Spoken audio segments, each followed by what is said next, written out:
오케이. 자, 시작합시다요. 자, 그래서 지금 우리가 하고 있는 게 뭐냐면, 선생님이 환경의 생태계에 대한 내용 하면서 환경이 생물들한테 영향을 주는 요인에 대해서 얘기를 하고 있었고, 그 중에서 가장 중요한 게 빛이야, 빛. 그렇죠? 빛인데 빛도 종류가 세 종류가 있었어. 그래서 빛의 색이, 그 다음에 파장, 그 다음에 일조시간. 이거 외에는 나머지는 책에서 선생님 프린트 준 걸로 한번 확인만 해 보십시다요. 그래서 1페이지에 보시면 생태계 구성 요소, 그래서 생물적 요소하고 비생물적 요소, 이 비생물적 요소가 환경이라는 거 보시면 되겠고, 작용, 반작용, 상호작용 다 얘기를 했고요. 그 다음에 1페이지 맨 밑에 보시면 빛의 세기, 그 다음에 2페이지 위에 보시면 일조시간, 그 다음에 그 밑에 보시면 파장에 따른 것도 내용이 나오고 있고요. 그 다음에 이제 온도와 생물, 그 다음에 물과 생물, 뭐 이런 것들이 쭉 나와 있는데 하나 좀 보시고, 그 중에서 하나 요거는 좀 얘기를 하나 해야 될 것 같아서 뭐 필기할 필요까지는 없고 의미만 잘 볼게요. 자, 이름이 좀 중요한데,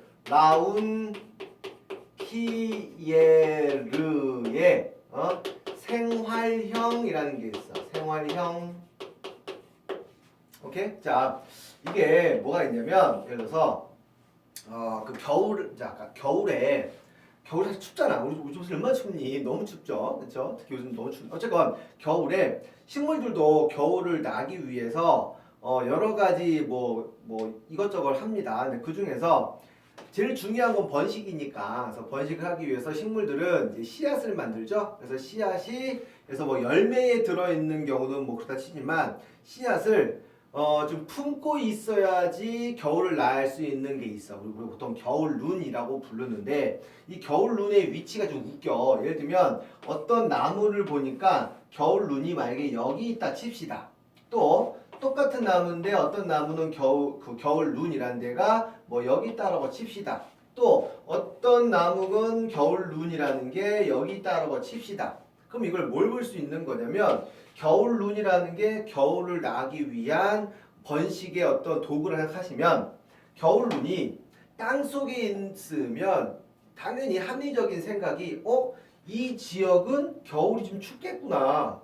근데 겨울눈이 그냥 해벌레 있는 데는 여기는 겨울에도 특별하게 뭐 안 추운 데가 보다, 이렇게 알 수 있다는 거죠. 그래서 겨울눈의 위치를 보고 그 지역의 환경을 파악할 수 있다. 바꿔 말하면 비슷한 환경에 사는 생물들이라면 분명히 어떤 특징이 비슷할 거다라는 게 라운키에르라는 사람이 말한 생활형이라는 겁니다. 그래서 라운키에르는, 그러니까 단수 생각했을 때 이런 거 있잖아. 사막 지역하고 만약에 북극 지역 한번 비교를 한번 해볼게. 그러면 사막 지역은 날씨가 더우니까 뭐 동물들 같은 경우는 대부분 다 몸이 좀 날렵해요.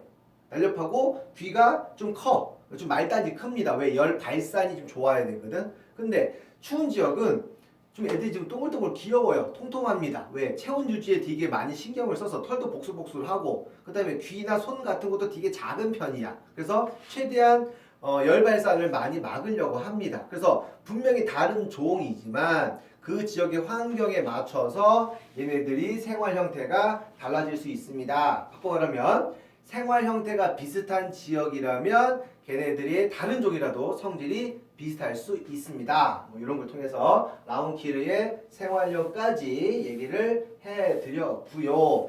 그래서 거기 아까 2페이지에 보시면 온도와 생물에서 뭐 추운 지역에 사는 그 생물들하고 더운 데 사는 생물들하고 좀 다르다는 거죠. 근데 그 중에서 요거 하나만 적어볼게요. 요거는 잠깐 한번 생각해볼 필요가 있습니다. 예를 들면 그래프가 뭐 이렇게 아마 나올 건데, 보통 대충 그냥 그림을 그릴게. 이렇게 나눠가지고 여기도 내가 만약에 뭐라 할 거냐면 봄, 그지? 여기 여름, 그죠? 그 다음에 여기는 가을, 그 다음에 내가 얘를 겨울이라고 한번 해보도록 합시다. 내가 지금 뭐를 하려고 하냐면, 어찌됐건 봄에는 애들이 광합성을 열심히 해서 포도당을 열심히 만들어낼 거야. 그러면 포도당 형태로 저장하는 것보다는 녹말 형태로 저장하는 게 더 많기 때문에 녹말 수치가 봄, 여름에는 녹말 수치가 조금 높은 편일 거야. 그런데 문제는 가을부터 추워집니다.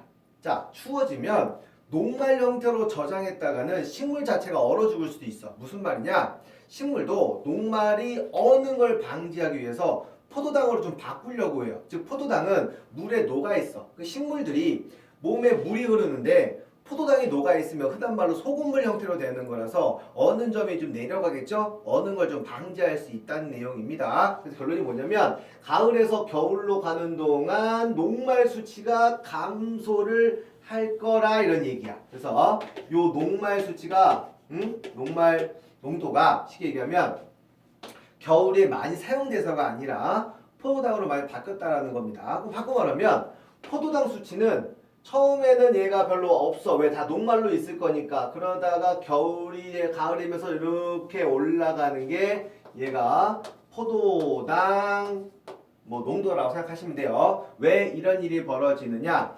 포도당이 있으면 삼투압이 높아지면서 어는 점이 내려간다는 거야. 어는 점이 내려가면 식물들이 겨울에 좀 덜 얼 수 있다는 거. 요새 그래프를 책에 좀 다르게 그렸지만 요것도 좀 이해하면 될 것 같아요. 자, 이해되면 동그라미.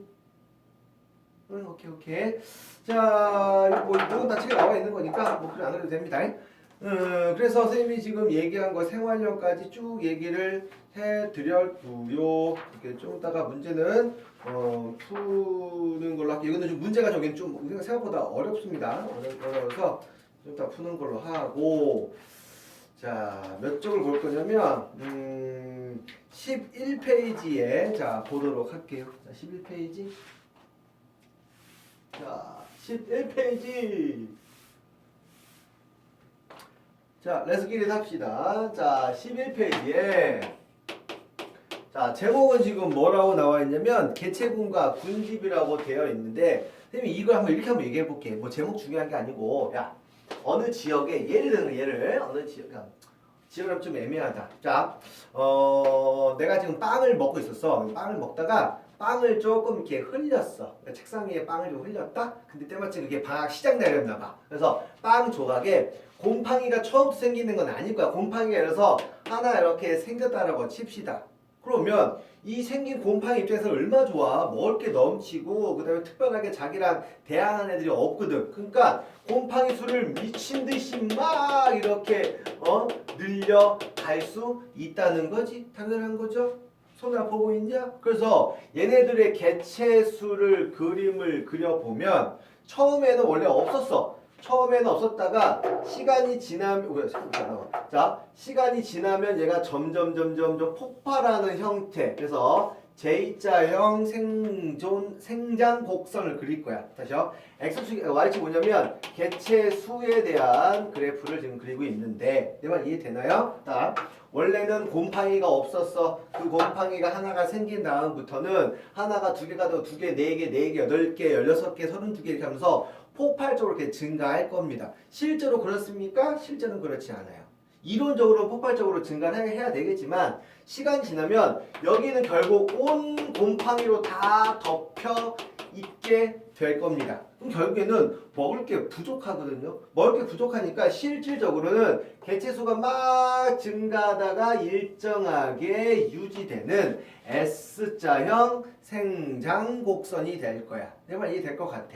그러면 왜 이론하고 실제랑 요만큼의 차이가 생기니까 이 차이를 우리가 앞으로 뭐라고 부를 거냐면 환경 저항이라고 부를 거야. 환경 저항 때문에 그렇습니다. 더 웃긴 건 개체수가 많은 것도 환경 저항이다. 이 정도는 좀 알아두세요. 자, 이해되면 동그라미?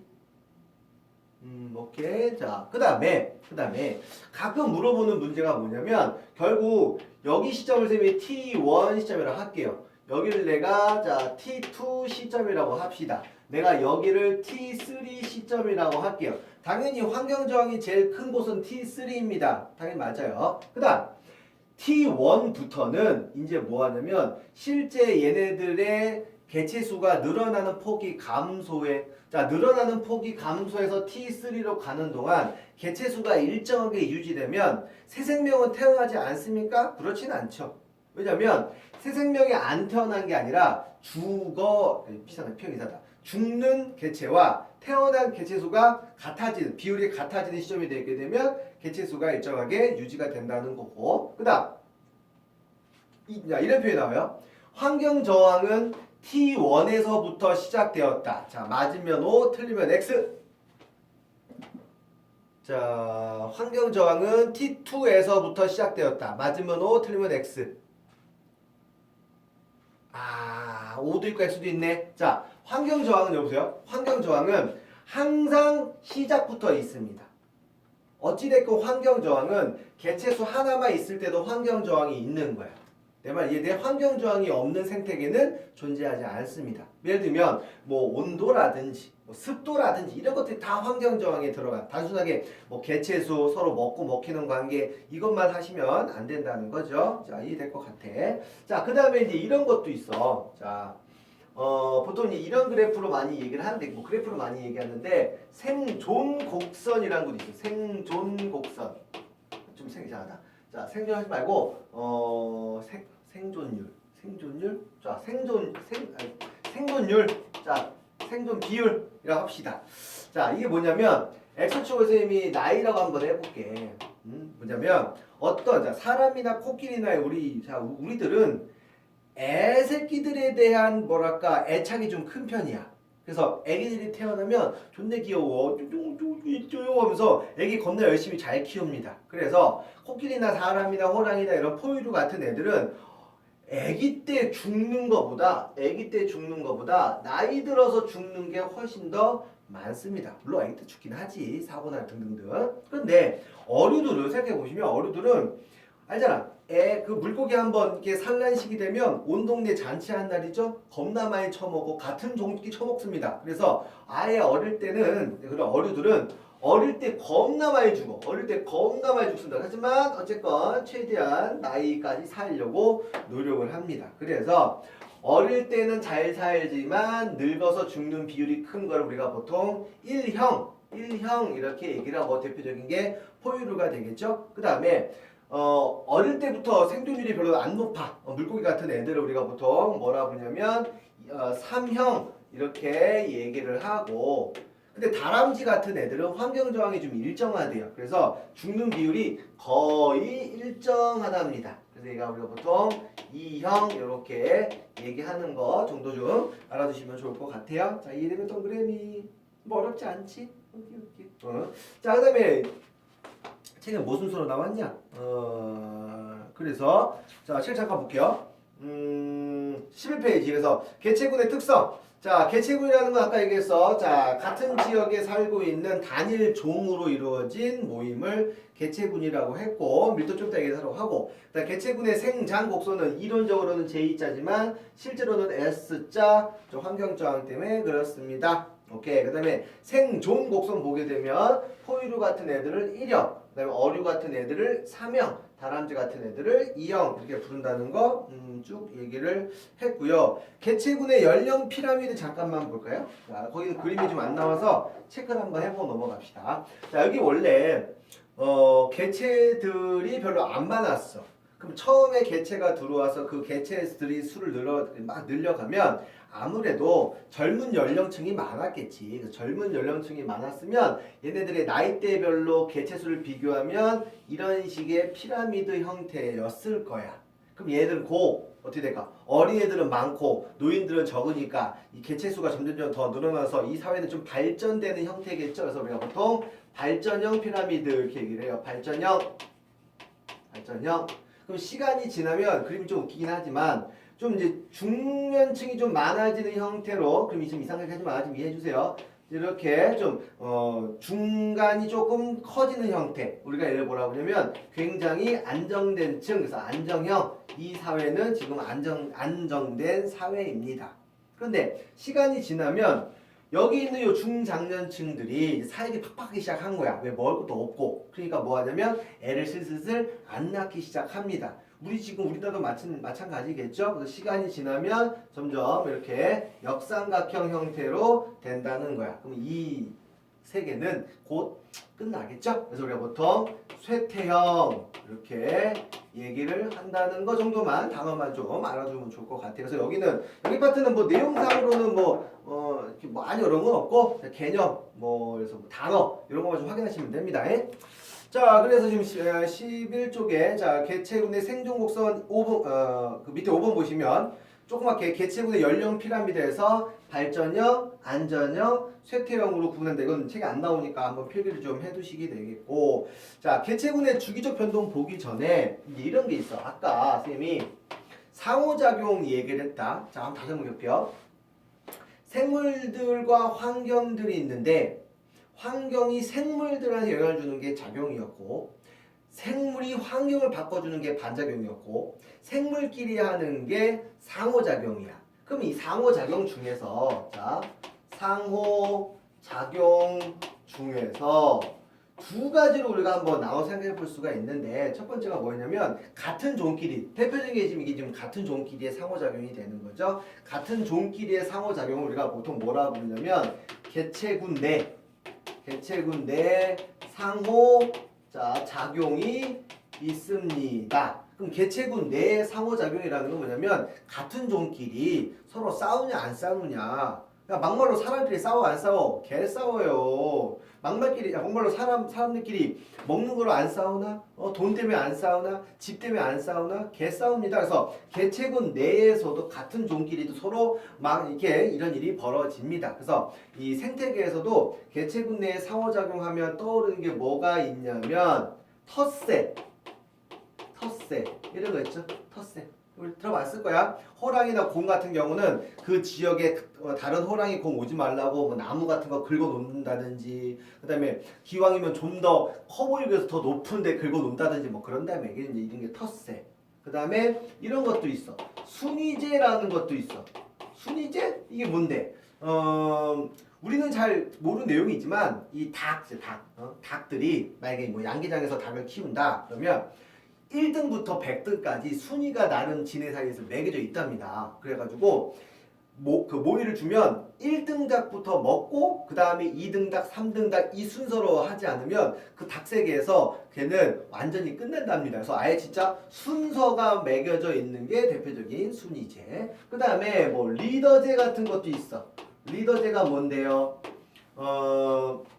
뭐 늑대 같은 걸로 선생님이 알고 있는데, 늑대 무리에서는 항상 왕이 정해져 있죠. 리더 한 마리가 정해져 있습니다. 그 리더 한 마리를 가지고 걔를 따르는 무리, 나머지는 그냥 다 쏘쏘라는 얘기겠죠. 뭐 리더제. 그 다음에 뭐 꿀벌이라든지 뭐 개미들 같은 경우는 좀 분업화돼 있고, 뭐 사회생활하고 가족생활하죠. 그래서 가족생활, 뭐 사회생활, 뭐 분업화돼 있다. 이런 거는 조금 자 보시면 되겠습니다. 난 지금 뭐 하냐면 개체군 내의 상호작용이고, 얘는 같은 종끼리 상호작용입니다. 이렇게 좀 생각을 해 두세요. 그런데 자, 중요한 게 뭐냐면 다른 종끼리의 상호작용도 있어. 그러면 한 지역에 예를 들어서 잠깐만, 한 지역에 자 개체군 자, 이상하다. A가 있고 개체군 B가 있고 C가 있다 칩시다. 한 마리가 아니라 그랬죠? 같은 종의 모임이었어. 이런 개체군들의 모임을 내가 뭐라 불렀냐면 군집이라고 불렀습니다.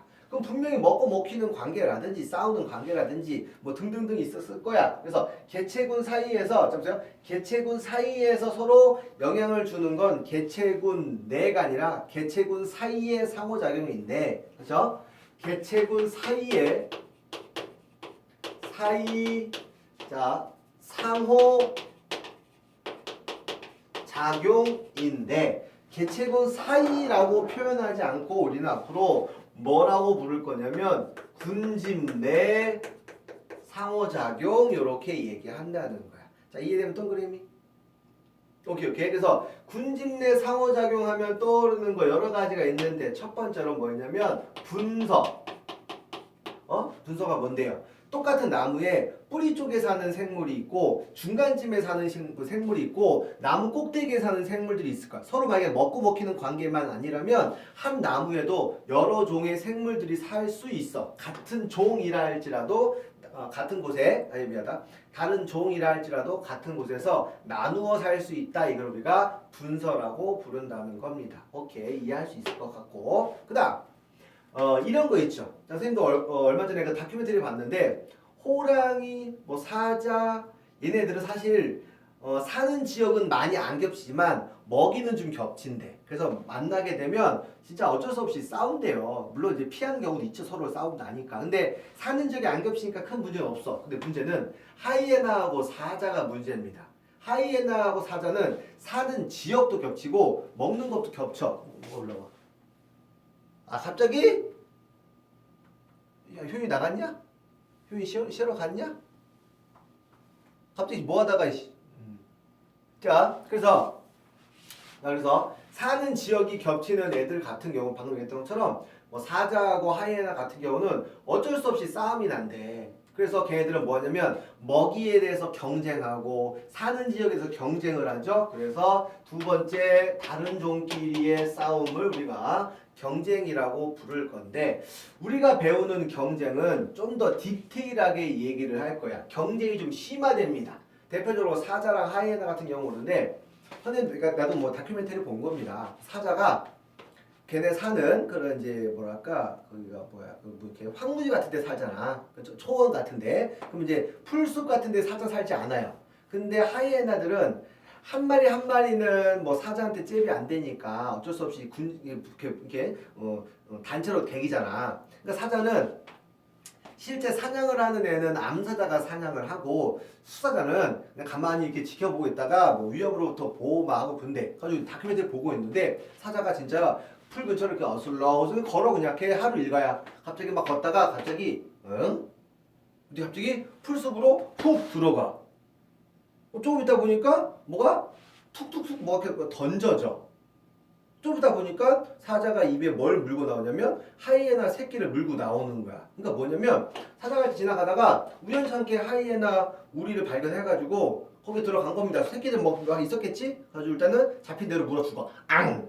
퇴! 그러니까 밖에서 카메라 봤을 때 하이에나 새끼가 툭 마지막 다 죽인 다음에 끝까지 나옵니다.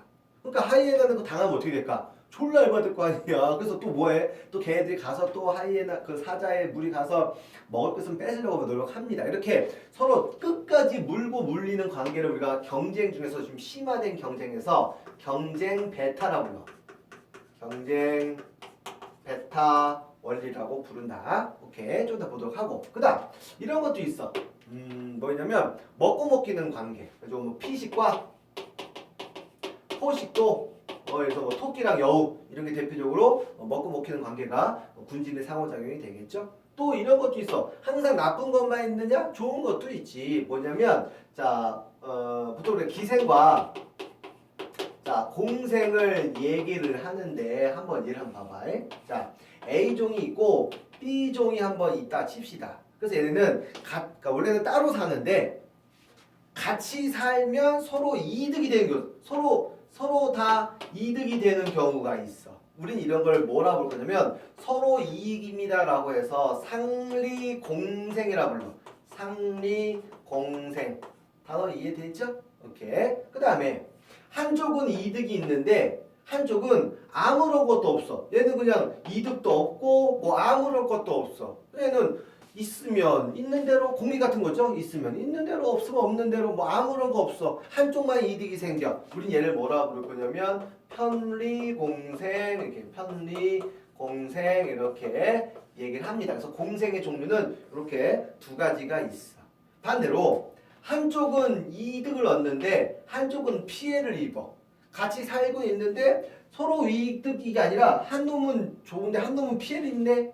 그치? 이런 건 우리가 뭐라고 부를 거냐면 기생 이렇게 얘기를 할 거야. 조심하세요. 피식과 포식은 같이 사는 게 아니다 여러분. 같이 사는 게 아니라 먹고 먹기는 관계야. 한쪽이 이득인데 한쪽이 피해인데 이렇게 보시면 안 돼요. 걔는 아예 그냥 목숨이 달라지는 거니까. 그래서 군진의 상호작용 중에서 대표적인 거 나누어 살기, 그 다음에 경쟁, 피식포식, 그 다음에 기생공생 단어는 조금 알고 있으셔야 됩니다. 그래서 이제 보통 그래프를 이렇게 많이 이제 얘기를 할 건데 봐봐. 만약에 A종을 혼자 키웠더니 이렇게 잘 살 수 있었대. 지금 혼자 키운 거야. B종을 키웠더니 뭐 아무 문제 없이 잘 살 수 있었대. 그래서 내가 얘를 뭐 할 거냐면 같이 한번 키워봤어. 같이 키워봤더니 어찌됐건 같은 지역에 아무래도 다른 종이 있으면 서로 좀 조심하겠죠. 조심하면서 아무래도 좀 피해 다니고 또 먹을 것도 너무 심하게 하지 않고 이렇게 상황이 생기니까 분선은 분선은 서로 영향을 주고받지 않음에도 불구하고 어찌됐건 같이 살게 되면 개체수가 약간은 영향을 받습니다. A 정도 잘 못 살고 B 정도 조금은 개체수가 줄어들어요. 이런 게 분서야. 이거 보고 그 경쟁하시면 안 돼. 알겠죠? 얘는 불필요한 경쟁을 없애기 위해서 나누어 사는 것 뿐입니다. 실제 경쟁이나 경쟁 메타는 뭐냐면 내용이 이런 거예요. 예. 서로 개싸움이에요. 개싸움. 그래서 따로따로 살 때는 문제가 없는데 같이 살게 되면 A 정도 잘 못 살게 되고 B종은 예를 들어서 아예 그냥 아작이나 아예 종이 사라집니다. 이렇게 얘기하는 게 이제 앞으로는 경쟁 혹은 경쟁 베타라고 부를 겁니다. 그림 이해됩니까? 잠깐만. 그럼 아까 효윤이가 들어왔냐? 효윤아? 들어왔구나? 오케이. 자, 다음에 피식과 포식은 여러분 이런 게 있죠. 자, 피식과 포식을 잠깐 보시면 어쨌건 만약에 A를 C가 먹나 한번 쳐볼게. 그럼 A를 C가 먹으면 어느 해에 갑자기 A의 개체수가 막 증가했어. 그럼 A의 수가 증가하면 뒤따라서 C의 수가 증가하겠지. 그러면 C의 수가 증가하면 포식자가 많아지는 거니까 또다시 A의 수는 감소할 거야. 그럼 A의 수가 감소하면 먹을 게 없어지니까 또 C는 감소할 거야. 그래서 먹히고 먹히는 관계의 개체수 그래프를 보게 되면 먹히는 애의 수가 먼저 변해요. 먹히는 애들의 수가 먼저 이렇게 변합니다. 그러면 나중에 먹는 애는 뒤따라서 변하는데 대신 그 수는 좀 적겠죠. 그래프 좀 이해되나요? 이해되나? 그래서 여기 큰 폭으로 먼저 움직이는 애를 먹히는 애에서 피식, 오케이? 그 다음 늦게 조금 변화하는 걸 포식. 이게 무슨 말이냐면 A하고 C가 있으면 여러분 무조건 먹히는 애의 숫자가 적지 당연한 거죠. 포식자의 수가 적습니다. 그래서 먼저 움직인다가 잘 안 보이는 경우는 개체수 그래프를 보게 되면 많은 개체수가 먹히는 애. 이해되죠? 반대로 개체수 변화폭을 좀 구분이 불가능하게 되면 늦게 움직이는 애가 포식자. 이렇게 좀 해석을 하시면 될 것 같아요. 자, 이해됩니까? 이해되면 동그라미.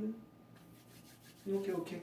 자, 그래서 선생님이 지금 얘기한 게 11쪽에 그 2번에 보시면 개체군의 주기적 변동 선생님이 얘기를 하면서 잠깐 얘기를 한 거야. 그래서 단기적 변동은 어떤 뭐 계절에 따라 바꿀 수 있다. 그 다음에 그죠? 장기적 변동은 이제 피식, 포식 얘기를 했고요. 그 다음에 개체군의 상호작용, 뭐 텃세, 순위제, 리더제, 뭐 사회생활, 그 다음에 군집의 그 3번에 보시면 12쪽 3번에 보시면 군집 내 상호작용까지 얘기를 했어. 지금 얘기 안 한 게 군집의 종 구성하고 군집의 천위는 아직 얘기 안 했습니다. 그거 잠깐 정리를 하고 그 다음 내용 나가도록 하겠습니다. 오케이, 잠깐 필기하세요.